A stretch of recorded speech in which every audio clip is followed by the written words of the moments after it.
मेरे दोस्तों, आपका कनाडा के चौपाल के नए एपिसोड में स्वागत है। मैंने पिछले कई एपिसोड कनाडा के बारे में बताए हैं, जिसमें मैंने बहुत अच्छी, बुरी, खट्टी-मीठी बातें कही हैं। लेकिन ये एपिसोड कुछ अलग है, क्योंकि इसमें मैं अपने दिल की बात आप तक पहुँचाऊँगा। इस उम्र के पड़ाव में मैं जो सोचता हूँ, जो महसूस करता हूँ, आई होप कि आप भी शायद वैसा सोचते होंगे। तो मैं चाहता हूँ कि मेरे जो दिल में है, आज मैं वो आपके साथ शेयर करूँ। ये ज़िंदगी मेरे को किसी मैराथन से कम नहीं लगती। ये हमें लगातार प्यासा भगाती रहती है, भगाती रहती है।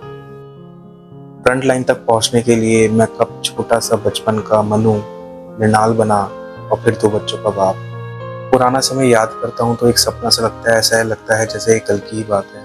जब होश संभाला तो अपने सामने बूढ़े दादा-दादी को देखा, अपने माँ-बाप को यंग, एनर्जी से भरपूर, अपने कर्ता-धर्ता के रूप में देखा। हम हर चीज़ के लिए उन पे डिपेंडेंट हैं। लेकिन आज हम अपने बच्चों का फ्यूचर बनाने में बिज़ी हैं और हम अपनी खुद रिटायरमेंट की तरफ बढ़ते जा रहे हैं। एक वक़्त ऐसा था जब मैं बजाज चेतक पे अपने पेरेंट्स को बिठाकर सीजीएचएस की डिस्पेंसरी लेके जाया करता था। इंडेंट की दवाइयाँ इश्यू कराता था और फ़ॉलो अप करता था। लेकिन पता ही नहीं लगा कि ये सब दवाइयाँ कब मेरे जीवन का हिस्सा बन गई और अब कब मैं उनको रेगुलर लेने लगा। 20-21 साल की उम्र में हमें ऐसा लगता है कि हमारे अंदर कितनी एनर्जी है, कितनी स्पार्क है, हम क्या अचीव नहीं कर सकते।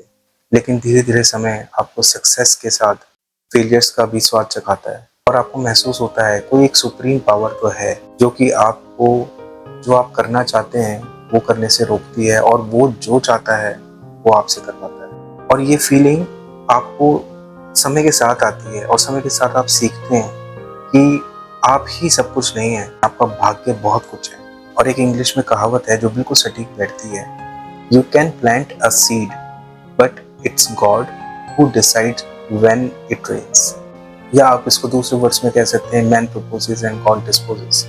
मुझे याद आता है एक राजेश खन्ना की फेमस फिल्म का डायलॉग, मेरे ख्याल से आनंद थी, कि बाबू मोशाय ये जीवन एक रंगमंच है और हम इस रंगमंच की कठपुतलियां, हम सबकी डोर ऊपर वाले के हाथों में बंधी है।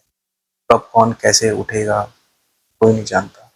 ये डायलॉग सुनने में तो बहुत ड्रामेटिक लगता है, लेकिन इस डायलॉग में बहुत डीप मीनिंग है। लोग जो 45-50 के पड़ाव में हैं, वो इस डायलॉग का मीनिंग बहुत अच्छी तरह समझते होंगे।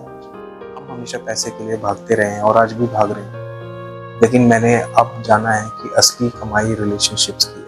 फर्क बस इतना है कि कुछ लोग जल्दी समझ लेते हैं और कुछ लोग देर से। मुझे लगता है हम इस धरती पे किसी उद्देश्य से आए हैं। हम कुछ अपने कर्म बना रहे हैं और कुछ अपने कर्म भोग रहे हैं। आज मैं ये मानता हूँ कि हम सब एक पपेट हैं जिसको भगवान नचा रहा है। ऊपर हमारे कर्मों का डेबिट और क्रेडिट एक लेजर में, एक बैंक से भी अच्छी तरह मेंटेन हो रहा है। हम क्या सोच रहे हैं, क्या बोल रहे हैं और क्या कर रहे हैं, सब रिकॉर्ड हो रहा है। इसलिए मैं ये मानता हूँ कि हमें अपने एक्शंस का बहुत ध्यान रखना चाहिए। आप मेरे विचारों से कितना एग्री करते हैं और क्या आप मेरी तरह भी ये महसूस करते हैं? आज मैं इस एपिसोड का यहीं पे वाइंड अप करता हूँ और मैं जल्द इस कनाडा के चौपाल में फिर आऊँगा और आपसे दिल की बात करूँगा। तब तक के लिए Success is not in our hands. Only effort is in our hands. और सक्सेस को छोड़ो, फेलियर को छोड़ो, वो क्यों बोल रहा हूँ? क्योंकि वो चीज़ हमारे हाथ में नहीं। नतीजा हमारे हाथ में नहीं होता ना, लेकिन अपने डिसीजंस पे कॉन्फिडेंट रहना वो हमारे हाथ में जरूर रहता है। हाँ, सक्सेस की गुंजाइश है, तो वो तो मुझे करना ही है। सो अभी जो हूँ, जैसा भी जो भी चल रहा है लाइफ में, firstly there is a lot of gratitude कि तुम क्या करो या क्या ना करो, परंतु परिणाम तुम्हारे वश में नहीं है पार्थ।